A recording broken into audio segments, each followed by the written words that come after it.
রাত ৯টায় আমরা ইন্টারনেট বন্ধ করিনি, ইন্টারনেট বন্ধ হয়ে গেছে। আমরা ইন্টারনেট সারা দেশে বন্ধ করিনি, ইন্টারনেট বন্ধ হয়ে গেছে। প্রায় ৫০,০০০ থেকে ১ লক্ষ নতুন সিম কার্ডের আবির্ভাব ঘটে।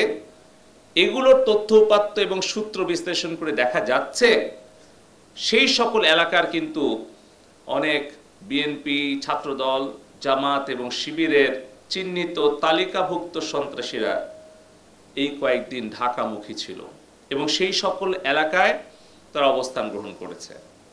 আমরা বিশ্লেষণ করছি, আমরা তথ্য প্রযুক্তি ব্যবহার করে কারা কখন আমাদের মহাখালী ডেটা সেন্টার, ত্রাণ পুনর্বাসন অধিদপ্তরের সার্ভার, আমাদের সেতু ভবনের সার্ভার, আমাদের এলিভেটেড এক্সপ্রেসওয়ে টোল প্লাজা ২ দফায় ৩ দফায় হামলা করেছে।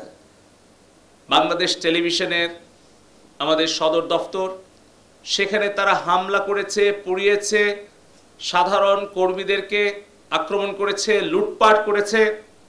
কোনো সাধারণ শিক্ষার্থী কম্পিউটার লুটপাট করেনি, সিপিইউ লুটপাট করেনি, টেলিভিশন নিয়ে চলে যায়নি। আপনারা দেখেছেন কিভাবে তারা সিসিটিভি ক্যামেরা ভেঙে দেওয়ার চেষ্টা করেছে। তারপরেও যতটুকু ভিডিও এবং তথ্য উপাত্ত আপনাদের কাছে এসছে, আপনারা প্রচার করেছেন, আমাদের বিভিন্ন সংস্থার কাছে এসছে, আমরা পর্যালোচনা করছি, তাতে পরিষ্কার দেখা যাচ্ছে যে এই সাধারণ শিক্ষার্থীদের শান্তিপূর্ণ যৌক্তিক আন্দোলন যখন সফল হয়ে গেছে, যখন সরকার মেনে নিয়েছে, আদালত রায় দিয়েছে এবং মাননীয় প্রধানমন্ত্রী একই দাবিতে হাইকোর্টের রায়ের বিরুদ্ধে অ্যাপিলেট ডিভিশনে আপিল করেছেন, সেই সময়ে 18 জুলাই বিকাল ৩টা থেকে ৯টা পর্যন্ত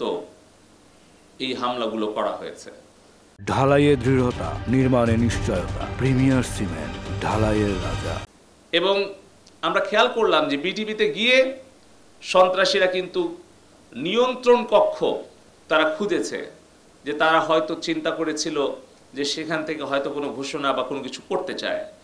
এবং তারপর যেটা বারবার আমরা বলার চেষ্টা করছি যে এই মহাখালীতে 3টা ডেটা সেন্টারে আমাদের ইন্টারনেট সার্ভিস প্রোভাইডারদের 70% ডেটা এবং সিস্টেম সেখানে হোস্ট করা, সংরক্ষণ করা।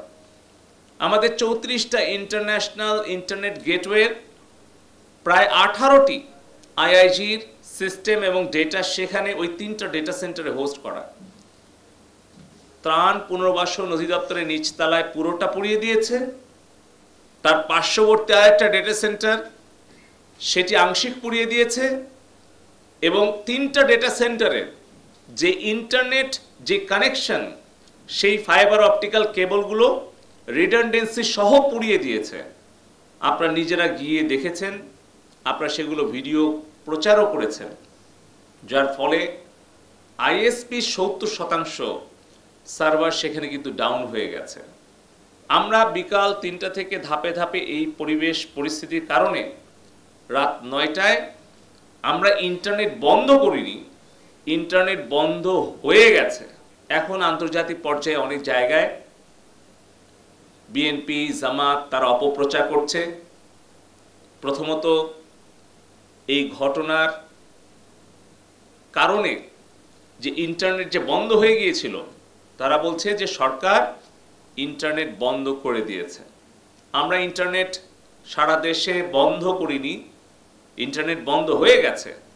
তারপরে 2 দিন পরে আমরা জানতে পেরেছি ঢাকা চট্টগ্রামে যে সাবমেরিন কেবলের যে কানেক্টিভিটি, যেটা আমাদের ফাইবার অপটিক্যাল কেবল দিয়ে চট্টগ্রাম থেকে, কক্সবাজার থেকে চট্টগ্রাম হয়ে ঢাকায় আসে, সেই কেবলটা মাটির নিচ দিয়ে থাকে, কারণ এটা আন্ডারগ্রাউন্ড ফাইবার অপটিক্যাল কেবল। কিন্তু আপনারা জানেন যে যেখানে সেতু কিংবা সড়ক মেরামত করতে হয়, সেখানে এই মেরামত চলাকালীন সময়ে সেই কানেক্টিভিটিটা আপ অ্যান্ড রানিং রাখার জন্য ওভারহেড নিতে হয়।